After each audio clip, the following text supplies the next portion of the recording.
Assalamualaikum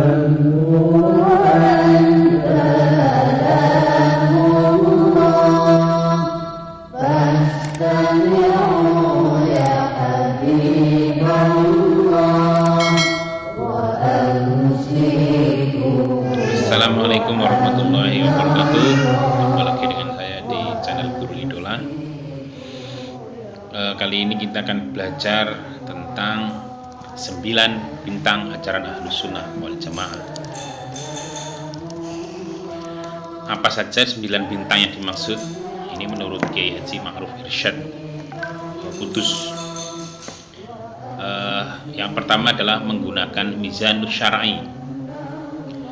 Perkembangan zaman yang bergerak cepat menghadirkan fenomena baru yang membuat manusia gagal menyikapi.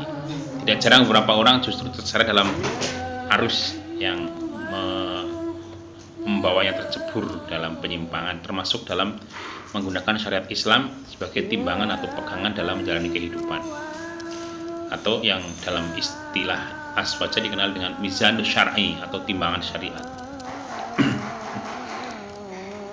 Di dalam Ahlus Sunnah wal Jamaah, syariat memang menjadi salah satu parameter utama dalam menentukan apakah sesuatu bisa diterima atau tidak. Hal ini karena dalam ajaran Ahlus Sunnah wal Jamaah, syariat merupakan salah satu pilar utama ajaran Islam dan sekaligus landasan awal sebelum menempuh pilar ajaran Islam selanjutnya, yaitu thoriqoh dan hakikoh. Astagfirullah. Hal ini karena dalam ajaran Ahlus Sunnah wal Jamaah, syariat merupakan salah satu pilar utama ajaran Islam dan sekaligus landasan awal sebelum menempuh pilar ajaran Islam lainnya selanjutnya, yaitu thoriqoh dan hakikoh. Dasar landasan ajarannya menurut Kiai Haji Ma'ruf adalah ini: wazinu bil qistosil mustaqim dzalika khairun wa ahsanu ta'wila. Surat Al-Isra ayat 35. Timbanglah dengan raca yang benar, itulah yang lebih utama bagimu dan lebih baik akibatnya. Ayat ini menjelaskan tentang perintah untuk menimbang segala sesuatu dengan timbangan yang lurus atau adil dan tidak menyimpang atau bengkok. Maka dalam memaknai timbangan di atas sebagai sebuah timbangan syariat, bukan timbangan dalam arti sesungguhnya, sebab timbangan segala ucapan, tindakan, atau sikap yang paling lurus dan adil adalah syariat Islam. Kiai Ma'ruf dalam pengajiannya sering mengatakan, sekabehane perkara iku kudu ditimbang nganggo mizan syar'i, atau semua perkataan harus diukur dengan parameter syariat. Ini bintang pertama. Kemudian yang bintang kedua adalah konsisten pada kebenaran. Poin yang kedua yang ditekankan ini adalah terkait dengan pokok ajaran aswaja, sebab adalah konsisten memegang kebenaran. Di sini yang dimaksud dengan kebenaran adalah fakta. Jadi kita harus pintar memilah antara fakta dan mana yang hoax. Karena antara fakta dan hoax sekarang itu sangat susah untuk diidentifikasi. Kebenaran seringkali menjadi kabur karena tidak populer dan tidak dijalankan oleh mayoritas. Sementara hal-hal buruk yang populer dan dilakukan oleh mayoritas seringkali dianggap sebuah kebenaran. Untuk itulah maka Kiai Ma'ruf mengajarkan agar umat Islam konsisten dan bersikap iktidal atau tegak lurus dalam memegang kebenaran meskipun sedikit, dan menjalankan dan menjauhi keburukan meskipun banyak yang melakukan. Beliau mengutip salah satu pernyataan dari Fudail bin Iyad, salah satu ulama besar dari kalangan tabi'in, yaitu alaika bitariqil huda wala yadribuka. Alaika bitariqil huda wala yadurruka illatas salikin wa iyyaka wa tariqir roti wala taghattar bi kasiril halikin atau kama qol, yang artinya begini kira-kira: tetaplah pada jalan petunjuk atau kebenaran dan jangan sampai minimnya pengikut kebenaran itu membuatmu merana. Jauhilah olehmu karena keburukan atau kesesatan, dan jangan kau terima tertipu dengan banyaknya orang yang rusak. Ini di dalam kitab As-Suyuti halaman 53. Poin yang ketiga atau bintang yang ketiga saat ini umat Islam dihadapkan pada fakta atau adanya perpecahan dalam tubuh umat Islam. Bahkan konflik terjadi di antara sama umat Islam, baik karena faktor politik, ekonomi, dan faktor perbedaan keyakinan. Bahkan politik, seperti yang terjadi di Timur Tengah misalnya, mulai dari pertikaian antara Sunni, Syiah di Irak, kemudian peperangan antar negara di Saudi dan Yaman, kemudian antara Suriah yang bertarung dengan rakyatnya sendiri, bukan rakyat, dan ISIS ya. Ini membuat persaudaraan kita di Indonesia menjadi tidak sehat. Perpecahan di Indonesia ini menjadi lebih jelas, terutama di akhir-akhir di tahun-tahun politik. Suhu politik yang memanas setiap hari membawa umat Islam terjebak pada perilaku menghina dan mencaci sesama Muslim karena berbeda istihad politik. Di dalam hal ini kita diperingatkan untuk menjaga persatuan dan persaudaraan dengan cara mempererat ukhuwah Islamiyah atau ukhuwah dan juga ukhuwah fatoniyah atau persaudaraan sesama warga. Di dalam surat Al-Imran ayat 103 disebutkan waqtasimu bihablillahi jami'an wa la tafarraqu wa dzkuru ni'matallahi 'alaikum id kuntum a'da'an fa'alafa baina qulubikum fasbahtum bi ni'matihi ikhwana wa kuntum 'ala syafa hufratin minan nar fa'anqadzakum minha kadzalika yubayyinullahu lakum ayatihi la'allakum tahtadun. Ayat 103 surat Al-Imran. Dan berpegang teguhlah kamu semua kepada tali atau agama Allah, dan janganlah bercerai-berai, dan ingatlah akan nikmat Allah kepadamu ketika kamu dulu masih bermusuhan. Maka Allah mempersatukan hatimu lalu menjadikan kamu karena nikmat Allah orang-orang yang bersaudara, dan kamu telah berada di tepi jurang neraka. Lalu Allah menyelamatkan kamu dari padanya. Demikianlah Allah menerangkan ayat-ayatnya kepadamu agar kamu mendapat petunjuk. Ini yang ketiga, bintang yang ketiga. Bintang yang keempat, mengikuti para ulama salaf. Para ulama Ahlus Sunnah wal Jamaah meyakini bahwa cara yang paling tepat dalam menjalankan agama yang benar adalah dengan mengikuti taklid atau madhab pada para ulama salaf, bukan dengan mengambil dari sumber ajaran Islam secara langsung. Hal ini pula yang selalu disampaikan, untuk menggali ajaran Islam dari sumbernya langsung dibutuhkan seperangkat keilmuan dan keahlian dengan level yang sangat tinggi, seperti menguasai bahasa Arab dan tata bahasa, disiplin ilmu Al-Quran, tafsir, disiplin ilmu hadis, dan sebagainya. Maka pada waktu seseorang mencoba memahami sumber ajaran Islam tanpa disertai keilmuan dan keahlian, khawatir dia akan tersesat dan menyesatkan karena salah dalam memahami sumber hukum tersebut. Terbukti saat ini muncul banyak orang-orang yang dengan sangat percaya diri mengeluarkan fatwa secara serampangan dengan klaim legitimasi Al-Quran hadis dan mengabaikan pendapat ulama. Tetapi pada akhirnya fatwanya justru jauh dari nilai-nilai kemaslahatan. Karena alasan inilah maka kita diwanti-wanti di berbagai kesempatan untuk tetap berpegang teguh pada ajaran ulama salaf, karena mereka lah orang-orang yang paling dekat masanya dengan Rasulullah SAW. Seperti yang dikutip oleh Syekh Ibrahim Al-Laqani, wa kullu khairin min ittiba'i man salaf wa kullu syarrin min ibtida'i man khalaf. Setiap kebaikan bisa diperoleh dengan mengikuti orang-orang salaf, sedang setiap keburukan adalah pada bid'ah yang dibuat orang khalaf. Ya, jadi orang-orang yang terdahulu itu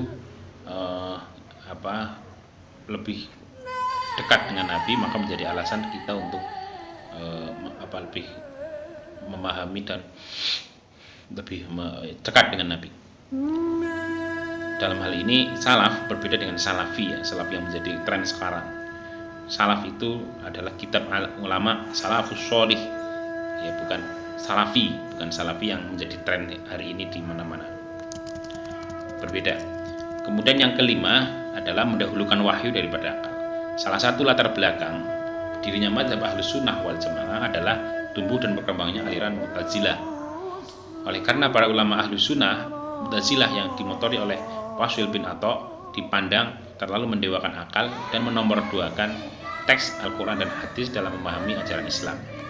Aswada sendiri bukannya kemudian tidak menggunakan akal dalam menggali ajaran Islam, hanya dalam pandangan Ahlus Sunnah wal Jamaah, akal memiliki otoritas sendiri yang tidak bisa melebihi otoritas Al-Quran dan hadis. Bagaimanapun akal itu digunakan dalam segala hal, ia tidak boleh menabrak ketentuan nas. Oleh karena itu, dalam prinsip Ahlussunnah wal Jamaah, akal menempati klasemen kedua sebagai sumber ajaran Islam setelah Al-Quran dan hadis. Akal adalah anugerah istimewa dari Allah Subhanahu wa taala yang secara khusus diberikan kepada manusia. Akal menjadi kekuatan utama manusia yang membedakannya dengan makhluk Tuhan yang lain. Namun begitu, akal tidaklah sempurna. Sekuat apapun akal manusia, tetap saja ia memiliki batas-batas yang tidak bisa dilampaui. Ada hal-hal yang tidak bisa dijangkau oleh kekuatan manusia. Maka disinilah manusia membutuhkan syariat sebagai pedoman yang telah diturunkan oleh Tuhan. Dalam khutbahnya itu beliau Kiai Ma'ruf mengutip, la yarifullahu illallah fa'taqadu wad-dinu dinani imanun wa isyraqun walil uquli hududun wala tajawazuha wal ajzu an tarkil idrakun, yang artinya tidak ada yang mampu mengetahui hakikat Allah kecuali ia sendiri. Dan inti agama itu ada dua, iman atau syirik. Akal memiliki batas-batas yang tidak bisa dilampaui olehnya. Justru ketidakmampuan menemukan hakikat Tuhan itulah keimanan yang sesungguhnya. Ini Al-Bantani, Al-Bantani halaman 10 tahun 71. Kemudian yang nomor 6, bintang aswaja Ahlussunnah Jamaah, yaitu syariat sebagai ukuran baik dan buruk. Syariat itu memiliki kedudukan tertinggi dalam menilai dan menentukan baik dan buruk. Manusia membutuhkan tuntunan syariat agar bisa membedakan mana yang baik dan mana yang buruk. Sesuatu bisa dikatakan baik jika ada legitimasi dari syariat, dan sebaliknya dianggap buruk jika tidak sesuai dengan syariat. Dalam ajaran akidah Ahlussunnah wal Jamaah dikenal kaidah al-hasanu ma husnuhu syar'i wal qabihu ma qabbihu syar'i ma hasanahu syar'i. Jadi al-hasanu ma hasanahu syar'u wal qabihu ma qabbahu syar'u. Baik adalah apa yang dianggap oleh syariat baik, dan buruk adalah apa yang oleh syariat dianggap buruk. Prinsip ini berbeda dengan ajaran Mu'tazilah yang meyakini bahwa akal adalah ukuran utama manusia dalam menentukan baik dan buruk. Mu'tazilah berpendapat bahwa sesuatu bisa dikatakan baik jika dianggap baik oleh akal manusia. Demikian pula yang buruk adalah yang dianggap buruk oleh akal manusia. Mu'tazilah itu memiliki prinsip yang berbeda dengan Ahlussunnah wal Jamaah. Mu'tazilah itu al-hasanu ma hasanahu aqlu wal qabihu ma qabbahahu al-aqlu. Yang baik adalah yang dianggap oleh akal baik, dan yang buruk adalah yang dianggap buruk oleh akal. Itu yang keenam. Yang ketujuh, takwa dalam berbagai kondisi. Sebagaimana dikatakan Al-Ghazali, takwa adalah harta terpendam yang sangat berharga. Jika seseorang berhasil mendapatkannya, maka ia telah mendapatkan kunci surga, kunci dari segala kebaikan. Karena semua kebaikan dunia dan akhirat dikumpulkan dalam satu perkara, tidak lain adalah takwa. Al-Quran telah menjanjikan sekian banyak kebaikan bagi siapa saja yang mampu melaksanakan takwa. Salah satu inti tausiah dalam kesempatan ini adalah tentang bagaimana menjaga ketakwaan dalam kondisi apa saja dan di mana saja. Kiai Ma'ruf mengajak dalam menyampaikan ajaran takwa tersebut, seringkali mengutip baiat nasihat Gubahan Habib Abdullah bin Alwi Al-Haddad dan mengajak jemaahnya menindangkan bait tersebut bersama-sama.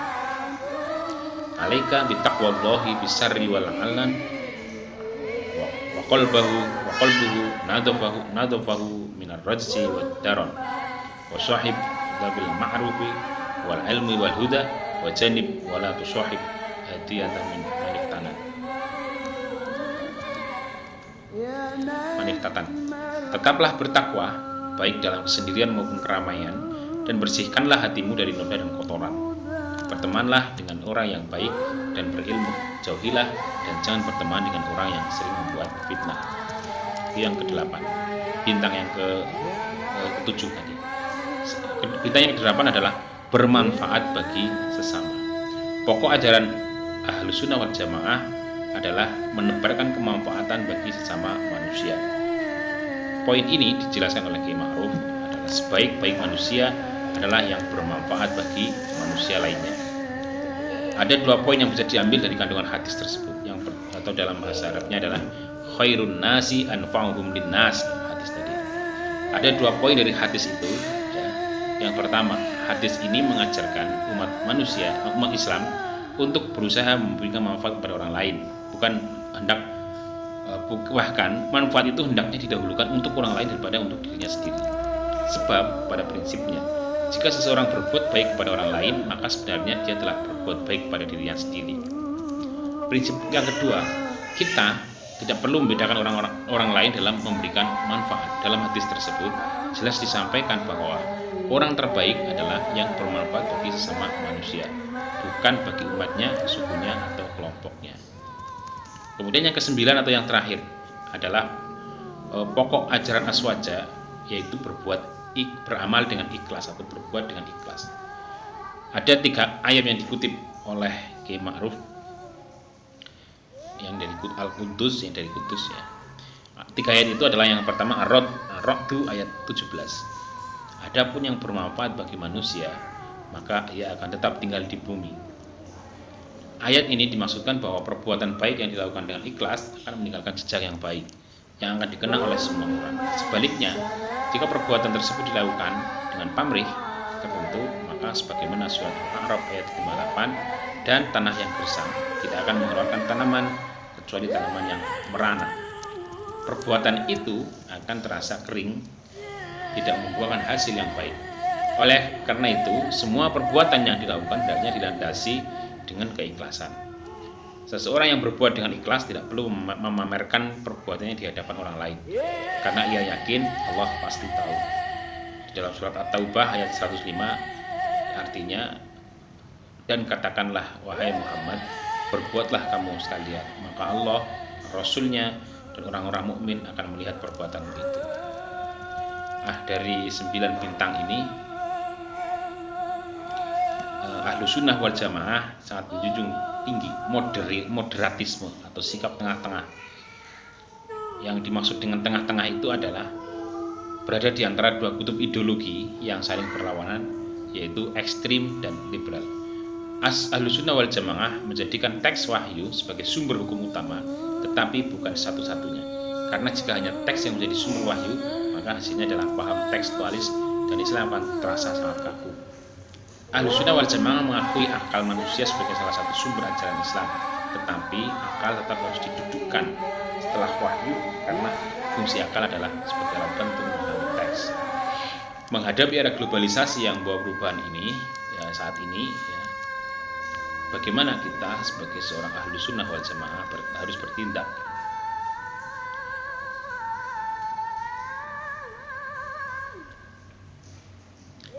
Jadi kita harus mengambil jalan tengah. Aswaja tidak menolak atau melawan globalisasi, karena ia adalah sebuah niscaya yang tak dapat dilawan. Melawan globalisasi tanpa bekal kemandirian yang matang bisa-bisa malah bunuh diri. Sebaliknya, Ahlus Sunnah wal Jamaah tetap beradaptasi dan menyesuaikan diri dengan berbagai perubahan hasil globalisasi. Tetapi aswaja tidak boleh terseret arus globalisasi yang menyebabkan kehilangan jati diri, karena aswaja berpegang pada prinsip menjaga tradisi lama yang baik dan mengambil tradisi baru yang lebih baik. Al-muhafadzatu 'alal qadimi shalih wal ahdu bil jadidil aslah. Inilah yang dimaksud dengan 9 bintang aswaja menurut Kiai Ma'ruf Irsyad Kudus. Ini saya kutip dari tulisannya Fathur Rahman di jurnal Ahlus Sunnah wal Jamaah. Fathur Rahman. Terima kasih. Mungkin itu dulu yang perlu kita bahas. Wallahul muwaffiq ila aqwamit thoriq. Wassalamualaikum warahmatullahi wabarakatuh.